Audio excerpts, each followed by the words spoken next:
नमस्कार दोस्तों, मैं हूं दीपक सिंह कल्कि द फ्यूचर थिंकर्स की तरफ से। आज हम जिस विषय पे बात कर रहे हैं, इस समय चुनाव का समय है। सभी पार्टीज अपने कैंडिडेट खड़े कर रही हैं, अनाउंस कर रही हैं। तो आज हम जिस विषय पे बात कर रहे हैं, हम जानेंगे, हमारे साथ एक सोशल वर्कर हैं, शशि भूषण जी, सोशल थिंकर हैं। उनसे जानेंगे कि क्या पार्टीज को कैंडिडेट खड़े करने चाहिए या लोगों की तरफ से जो कैंडिडेट है वो खड़ा होना चाहिए। नमस्कार सर। नमस्कार जी। सर, आप क्या कहेंगे? इस समय इलेक्शन का समय है, सभी पार्टीज अपने कैंडिडेट जो है वो अनाउंस कर रही हैं। तो क्या पार्टीज को कैंडिडेट अनाउंस करने चाहिए या पब्लिक की तरफ से कैंडिडेट अनाउंस होना चाहिए कि ये कैंडिडेट है और इसको टिकट दो? दीपक जी, बहुत अच्छा प्रश्न है आपका जी। अब देखिए, चूंकि हमारा देश एक डेमोक्रेटिक देश है, जिसका मतलब यही होता है कि of the people, by the people, for the people जी।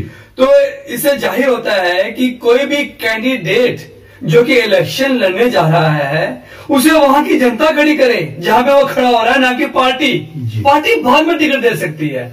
तो सबसे पहले एक सर्वे होना चाहिए उस पूरे एरिया के हर तरह के लोगों को, जैसे बिजनेस क्लास है, उसके बाद आ गए अपने सैलरीड क्लास जिसे हम गवर्नमेंट के बोलते हैं और नॉन गवर्नमेंट बोलते हैं, सेमी गवर्नमेंट आ गई, लेबर क्लास आ गई, जो लोग काम नहीं कर रहे हैं, हाउस वाइफ्स हैं या जो बुजुर्ग लोग हैं। विभिन्न लोगों की राय लेनी चाहिए और वो लोग किसी भी पार्टी का मेंबर नहीं होने चाहिए जी। उनसे राय लेने के बाद एक कैंडिडेट वो लोग तय करें, चाहे 5 करें चाहे 6 ऊपर का सामने है, उन कैंडिडेट को ही जो है एक पार्टी टिकट दे। पार्टी खुद खड़ा ना करे, क्योंकि सभी जानते हैं कि जब भी कोई पार्टी टिकट देती है तो उसी को देती है जो उनको ज्यादा पैसे देता है। लेकिन खरीद फरोख्त चलती है टिकट लेने के लिए। उसमें घोटाले का ज्यादा आपको लगता है कि? एग्जैक्टली, जब एक आदमी पैसे देकर कोई बिजनेस खोलेगा तो नेचुरली वो पैसे कमाएगा ना जी, बिजनेस से मुनाफा लेने के लिए। लेकिन जब किसी ने कुछ दिया ही नहीं होगा, वो झोला लेकर आया होगा, वो खाली झोला लेकर ही जाएगा ना, तो नेचुरली जो पैसे देकर टिकट लेगा तो बाद में पैसे वो कमाएगा। इसलिए घोटाले होते हैं। मतलब आपके कहने का मतलब है कि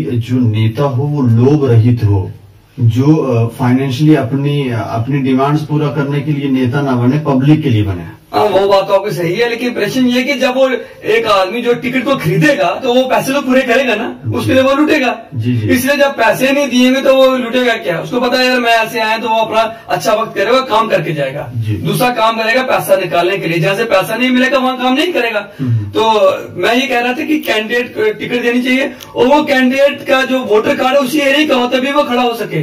दूसरी जगह से उसे कभी खड़ा ना होने दिया जाए। जैसे कि हम तो एक लेटर 2 जगह से लड़ता है या वहां से उसको खड़ा कर दिया जाता है जिस एरिया का बाशिंदा ही नहीं होता है, तो वो वहां की डेवलपमेंट क्या करेगा? आपका अपने घर में आप काम करोगे, अपने घर का आपको दर्द होगा, पड़ोसी का थोड़ी होता है।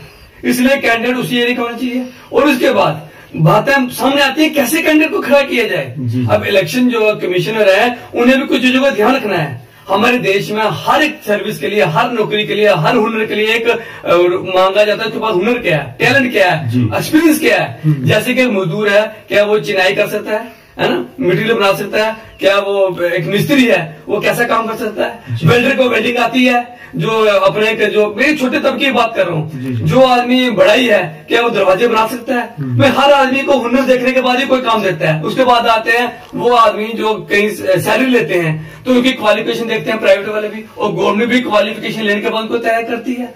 तो जब ये देश चलाने की बात आती है तो हम ये अनपढ़ अंगूठेबाज बिना क्वालिफिकेशन के ही लीडर क्यों खड़ा करने देते हैं?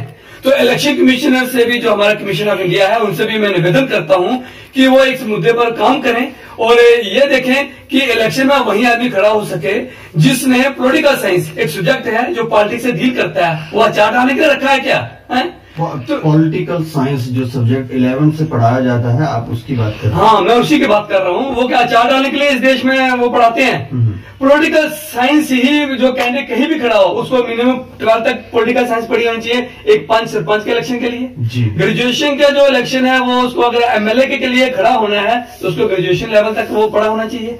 ये एमएलसी के लिए भी, अगर उसके बाद वो सीएम का कैंडिडेट जाता है तो भैया उसको मिनिमम एमए पॉलिटिकल होना चाहिए। और अगर पीएम के लिए जाता है तो उसके पास पीएचडी डिग्री होनी चाहिए पॉलिटिकल साइंस में, ये की क्वालिफिकेशन फिक्स होनी चाहिए। उसके बाद उस कैंडिडेट का एक्सपीरियंस की बात हो जाए कि उसने सोशल वर्क, क्योंकि वो लीडर बनता है सोशल काम करने के लिए, जनता का भला करने के लिए, तो ये देखा जाए कि उसने कम से कम 5 साल सोशल वर्क किया हो। उस जगह के जो लोग हैं, जो उस जगह के चाहे कोई भी मशीनरी है प्राइवेट या सरकारी, वहां से सत्यापित हो, एक सर्टिफिकेट मिले उन्हें कि ये 5 साल तक उन्होंने काम किया, क्या क्या काम किए, ये देखने के बाद ही उसको टिकट दी जानी चाहिए, तब देश आगे बढ़ सकता है। तो हम कह सकते हैं कि ये दाल में कुछ काला है। बिल्कुल। जब आप एक नलाई को लेंगे, देखिए जैसे मैं ही हूं, मान लीजिए मुझे कहीं पे चिनाई करनी है, दीवार खड़ी करनी है, भैया जब मैंने कभी जिंदगी में दीवार बनाई नहीं, एकदम जाऊंगा करूंगा क्या, दीवार टेढ़ी मेढ़ी नीचे, दीवार क्या होगी, नीचे गिर जाएगी या टेढ़ी हो जाएगी और वो गिरेगी, सही नहीं बनेगी। अगर मैं वेल्डिंग का काम करता हूँ सफाई नहीं आएगी। अगर मैं कंप्यूटर पे बैठता हूँ तो मुझे नॉलेज ही नहीं है भाई, मुझे करना है तो मैं उसको कैसे डील करूंगा, लकीरें मार के आ जाऊंगा, खाली बटन दबाऊंगा वहां पे कीज और आ जाऊंगा। तो वो जो है उसका एक्सपीरियंस होना बहुत ही जरूरी है उस स्टूडेंट का भी। अब उसे पॉलिटिकल साइंस पढ़ी है उस आदमी ने, उस व्यक्ति ने, तो भैया उसे मालूम है कि पॉलिटिक्स है क्या, कैसे डील करना है, क्या क्या करने हैं, क्या क्या ऑब्जेक्टिव्स हैं। तो ये है। धन्यवाद सर। ये थे शशि भूषण जी, जो सोशल थिंकर हैं। ये बता रहे थे कि किस तरह से जो आज के इस युग में भी लोगों को गुमराह किया जाता है, उन्हें बेवकूफ बना दिया जाता है, उन्हें पता ही नहीं है कि वो कहां कब कैसे बेवकूफ बन गए। तो जागें, समझें, सोचें। जिस विषय पे आज हमने बात की है, पॉलिटिकल साइंस एक ऐसा सब्जेक्ट है जिसको पढ़ाया जा रहा है, लेकिन उसका लाभ क्या, उसे क्यों पढ़ाया जा रहा है, ये भी इनसे जानने के लिए हमें मिला। तो इन सभी विषयों पर जो भी हमारे दर्शक हैं, हमें जो देख रहे हैं, वो इन पे सोचें और सोचने के बाद एक डिसीजन लें। हमें अपनी राय भी भेजें।